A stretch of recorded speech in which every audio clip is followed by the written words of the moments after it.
Welcome to the Business Spotlight series. My name is Tanner O'Brien. I am a senior partner here at Action Coach in Central Texas. And today I'm sitting down with Yash Gad, who is the founder and CEO of Ringer Sciences. Excited to be sitting down, just talking a whole bunch of different stuff when it comes to business and entrepreneurship and just kind of understanding different things that are going on in the process of building business today. Kind of share some best practices, get a sneak peek behind the curtain here. So thank you so much for just taking the time to sit down with me to have this conversation. Yesh, why don't we just start with just a little bit of background? Give us kind of the 10,000-foot view of who you are and tell us about Ringer Sciences. Happy to, and thanks again for the conversation today. My background really is very non-traditional for I think somebody in the marketing space. My PhD is in biophysics and computational neuroscience, and so for a long time I was deeply rooted in the academic world and working on clinical trials and really applying a lot of like computational methods to that. And about 10 years ago, had the opportunity to make a really hard pivot into the marketing arena and start working for a large agency. Knew nothing about marketing, knew nothing about marketing terms, knew nothing about social media and why, beyond using Facebook. So it was a really novel experience for me. But I found that I really enjoyed it and just loved learning again about something totally new for the first time in a long while. When you're in academics, you get dialed in very heavily to one specific subject. And so this was a really exciting time for me. But what I really discovered was a joy for kind of what data science, in my view, has really become, really working hand in hand with people that traditionally don't have access to a lot of these tools, a lot of these approaches, but they have problems they want to solve. And for me, it was a lot of internal problems this agency had of how do I work faster, smarter, better, and just simple things. How can I do this one thing in Excel that I do 10 times a day? How can I do it in a push button way? Just real simple automation questions, things like that, that I was like, okay, these are really easy problems for me to solve. And by the time that I left that agency 5 years ago now, I realized that I really wanted to bring that approach out to really just blow it out to a lot of different clients and really do it on my own terms in the way that I wanted to build out tools and automation and just things that can help people derive like direct value from data science. And so that was really the founding principle behind Ringer Sciences, is really bringing that approach and really having analytics, business analysts, and data scientists working hand in hand.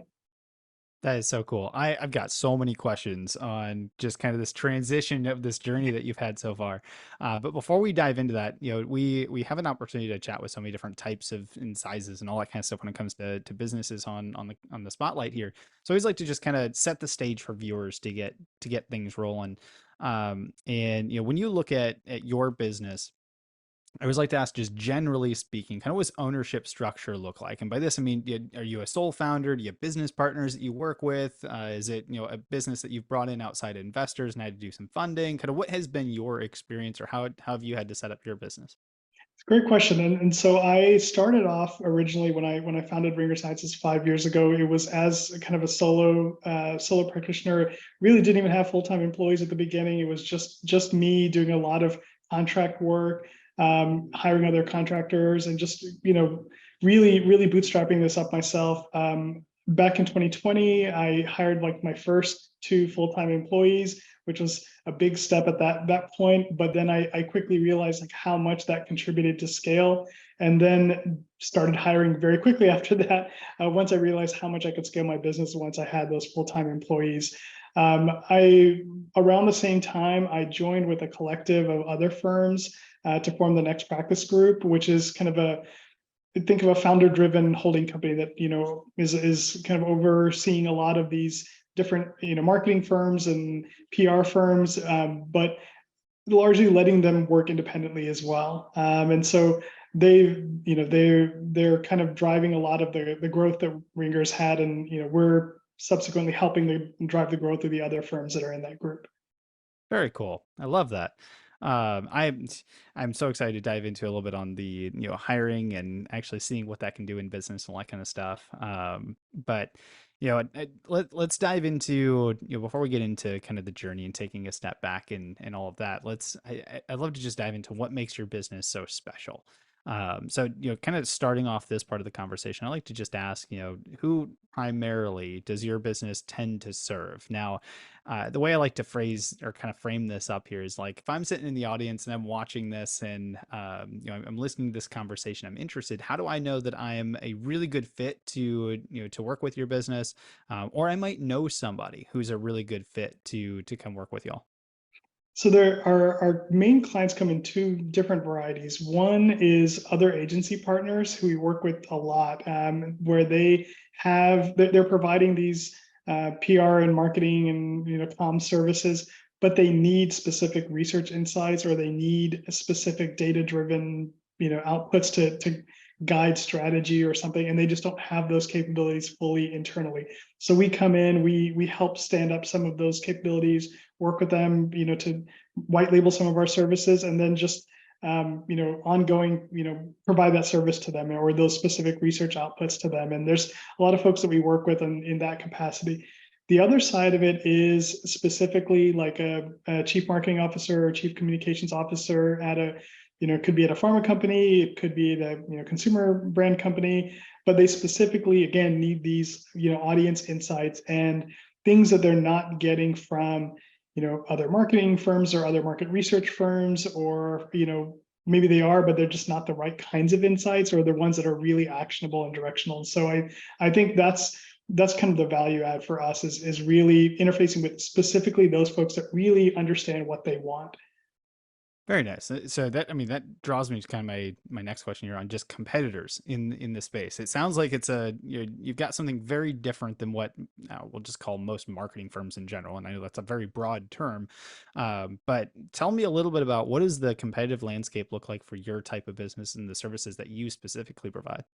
It's very interesting. So our competitors are other big agencies that have these kinds of teams internally and do some of the things that we do, but I think that when put side by side with them, you can see the differences in terms of how we think of this. I think us being smaller and a little more scrappy, we're always wanting to almost getting that validation, like this is the value add. You're not just paying for this thing, analytics for its own sake, but you're actually going to get this kind of value, where I feel like some of the larger agencies kind of lose sight of that sometimes.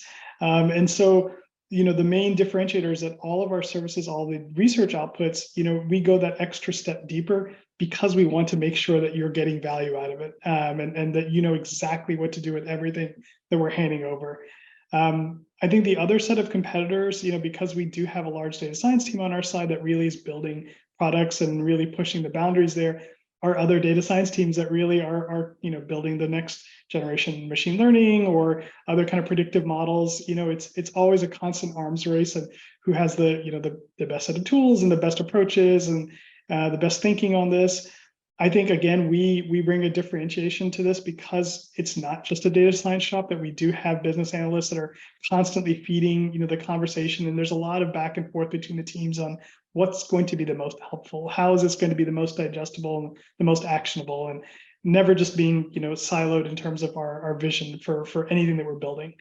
Mm. So let's talk marketing a little bit because marketing is clearly something that you maybe know a little bit about at this point. And I always love to ask questions about it. Simply because it's one of those areas that's vital to like every business that's out there, especially if they're growing and doing what they need to be doing. But especially for many, say, newer business owners or business owners that don't have much of a marketing background, it tends to be the area that there's the most kind of stumbling around. What has been, for your business specifically and in growing your business, what has been kind of the philosophy to marketing, to getting the word out there, to attracting the types of clients that you want to work with in your business? It's interesting because being in that marketing space, you risk providing these great insights to other clients on how to best market themselves and not following those steps yourself. And granted, I at the very beginning when Ringo was starting out, that was probably the case. I was providing these great insights, but not really following through on that. But one of the things that we frequently, talk to clients about is making sure you're on the right channels that your customers are going to be on, making sure you're putting out content that they're going to be very interested in and want to be engaging on, have a clear point of view, a consistency in how you're producing content, all of those things. And I think, especially in the last year or so, like we've really kind of leaned into making sure that we are following our best practices that we recommend to clients and really doing some of that, and making sure that we have a clear voice on that. And we brought up a new team member that really is focusing largely on that content creation. And so we're trying to lean into that because we know it's an important part of marketing a firm. Like, not, you can have the best products in the world, but if you're not really getting that message out there consistently, it doesn't really matter. Oh man, I absolutely love that so much. It's a number of conversations I've had on, well, I've got this amazing product. It's like, yes, but if you're talking to the wrong group of audience, or the wrong audience with the wrong words, it doesn't really matter. So yeah, it's such a fun topic to chat about. So I am curious though, what have you found over the number of years that you've been doing this? What have you found has kind of been the largest marketing channel for your business? I think nowadays, like if you had asked me a couple of years ago, I would have probably said, Twitter is a good place to kind of be constantly putting out content, and you get a lot of eyeballs on all of that. But I'm definitely seeing LinkedIn is probably the Mm. place where you want to do that the most now. I think it is where the professional audiences live. More of the professional audience is there than other channels, or at least is looking to consume the kind of content that is really business focused there. I think it also gives you a very direct opportunity to do outreach right there. Folks that are engaging on your posts, it's like Facebook. You can message them directly and just start the ball rolling on converting that to somebody that might potentially be a client.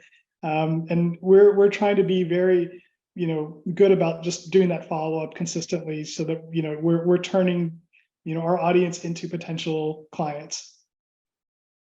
Like that. I think the consistency piece is a really important factor that can be often overlooked. At least consistency with follow up. It's just like anything else. If you're going to go out and have a conversation with somebody and you just say hi once, the likelihood of getting to the next step usually isn't very strong. So I think it's a really powerful piece. But um, let's take a step back. Let's have some conversation. I think I've waited long enough for the audience to maybe hear a little bit more about this story of how the heck you got to where you are today. Hard pivot from academics into marketing. What was the catalyst for that change? Yeah, it was a couple of things. I think, for me, and this goes back to kind of the marketing part of it, or lack of understanding of marketing before. I had a startup, before in Houston, and this was coming right out of academics, and it was heavily focused on like clinical trials and kind of, models that were specific for various, for pharma industry. I thought they were great. I thought they were going to be very, a great value add. A handful of folks I talked to, were really excited about it, but I was kind of under the impression that you build this and people come beating down your door and want to have this, and didn't really understand that you needed to market yourself. And I kind of took that for granted, that that part needed to happen. And I think that I definitely struggled with that at the beginning. I think also, coming out of that academic space, you get into this trap of, well, I do want to just work with these like research institutes and the folks that are writing grants, and it's not academics, but it's academics adjacent. And it's, if it's not something that you're really passionate about being in that space and that kind of life cycle for your research, it's grueling. And I realized that after I'd finished a couple of grants, long projects, and I realized I didn't want to do that anymore, but I didn't really know what to do next. And so this kind of fell in my lap. Starting some conversations with folks that I still work with actually to this day. Greg Matthews and a few others that are, kind of leading the charge on a lot of like digital analytics. They talked to me early on and got me really excited about what could be done with the kinds of things that I always worked on that I found interesting, and marketing. Marriages that I had never thought were possible before. And I think that's kind of what got me thinking that this would be an okay jump. And I still wasn't totally sure about it the first couple of months in, but I think just really the folks that I worked with just really got me more and more excited about it. So it became less of a scary pivot. But that first jump was a little just, I had to kind of had to go in with both feet. Just And then, fast forwarding, you said about 5 years ago, shifted away from big agencies to start your own thing. What was the catalyst for that, and how was that transition from massive industry change to now same industry, same type of stuff, but now it's yours? And there's some things that come along with the not having the security of a business that somebody else is running. So talk to me about that transition. yeah, it's really interesting because I feel like a lot of people hit this like at a certain point. You've been in with a particular company for 4 or 5 years, and I wouldn't call it you get stir crazy, but you start feeling that those constraints of the institutional constraints, or I would really like to have done things this way, well, but I couldn't because of X, Y, and Z.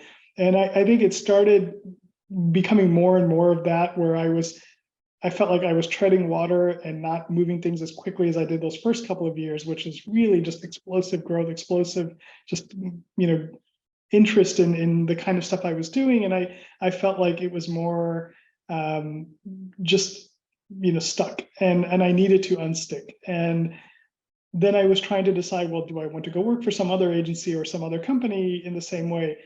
And I kind of realized that I didn't want that. I really wanted to chart my own destiny, but it was scary because I didn't have clients. I didn't know what I was going to do with that. But as I left, and had scheduled my exit, I had started talking with folks, and just, again, not even trying to sell clients, but just, folks that I'd worked with before, or at least talked with before.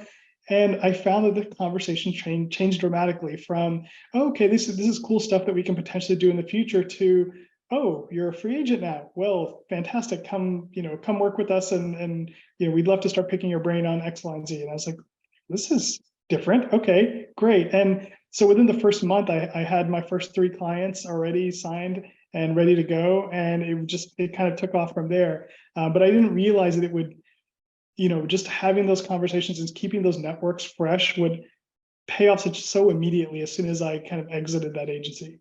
Mm. That's probably I mean, I've heard it several times, but I've probably heard it like 3 or 4 times in the last week alone on that, the power and the importance of just having a strong network around you that gives you that ability to almost be a bit of a catalyst when you make a transition or a leap like that.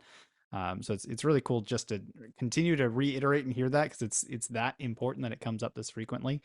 Um, yeah, that's so cool.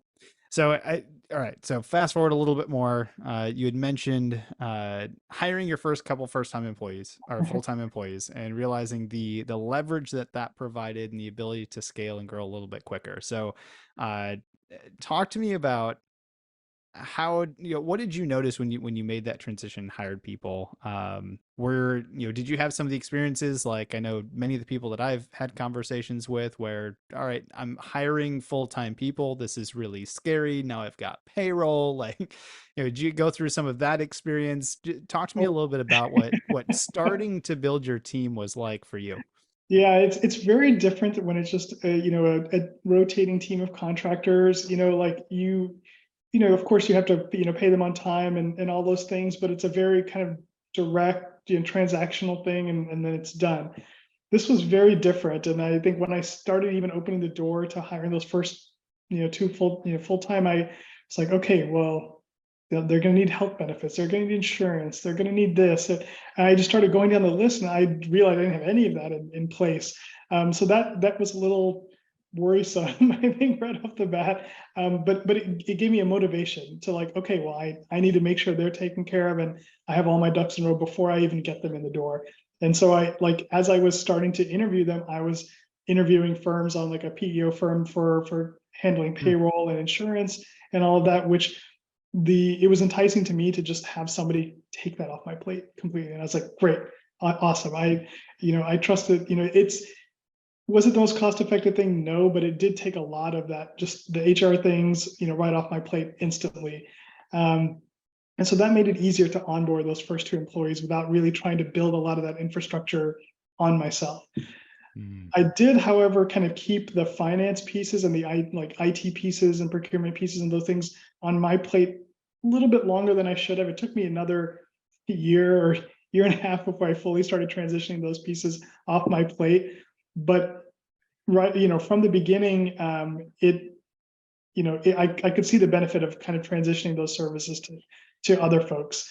But then as soon as I brought those first two on, then I could see the different dynamic. It wasn't like having contractors who were just there to kind of, I give them a task, they run with the task, finish it, throw the results over the fence, and we're good.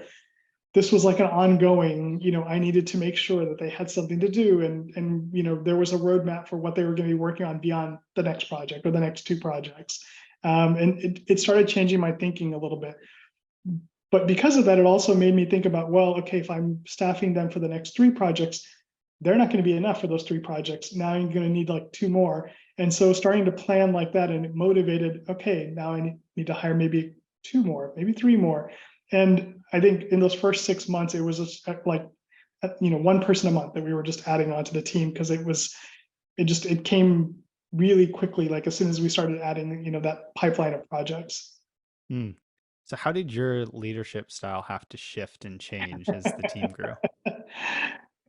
I would like to say that it was completely seamless, and just, I gave the reins over to my team leads as soon as, as soon as they were in the door. It took some doing, I think, of what I wanted to hand over to them.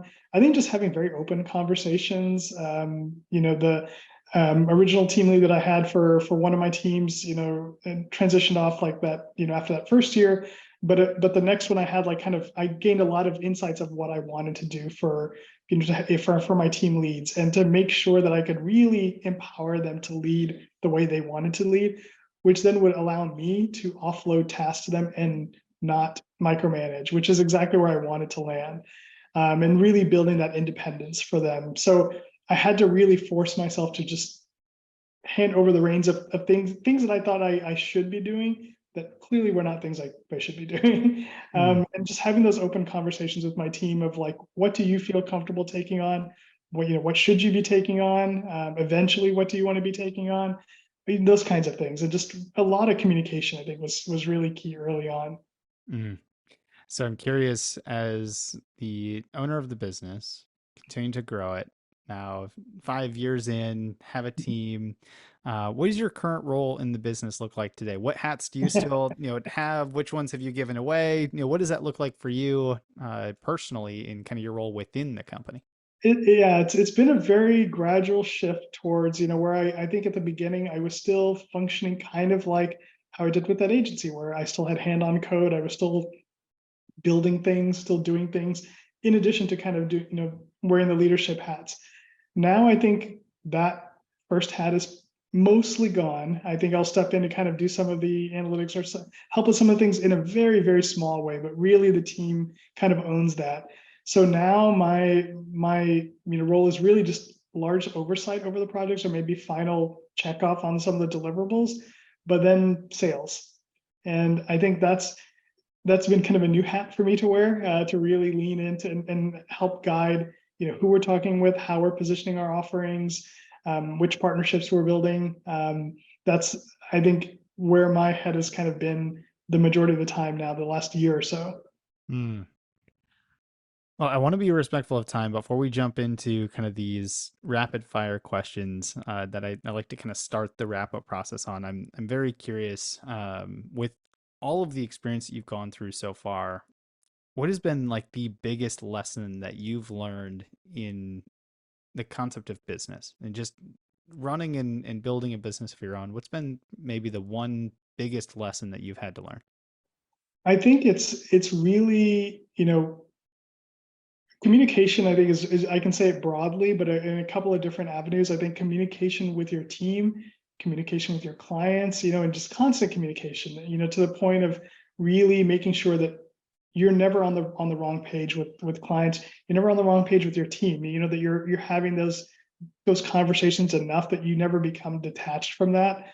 I think whenever I've hit issues, it's always been that we didn't listen enough, or we didn't listen often enough, or maybe we just got too ahead of ourselves on something. And I think that's been my biggest lesson of just taking that time, listen first, even if I have a strong opinion about something, listen first. I love that. We've certainly covered a ton of ground in this conversation. So I'm going to just encourage everyone that is watching, go back, rewatch this, pull out the nuggets, take some notes, use it in your own business. Absolutely fantastic. But as we start to wrap up, I'd like to, go through, a handful of kind of rapid fire questions meant to be top ahead answers. I know we could probably go fairly deep on a handful of these, but we'll go top, quick answers for these here today.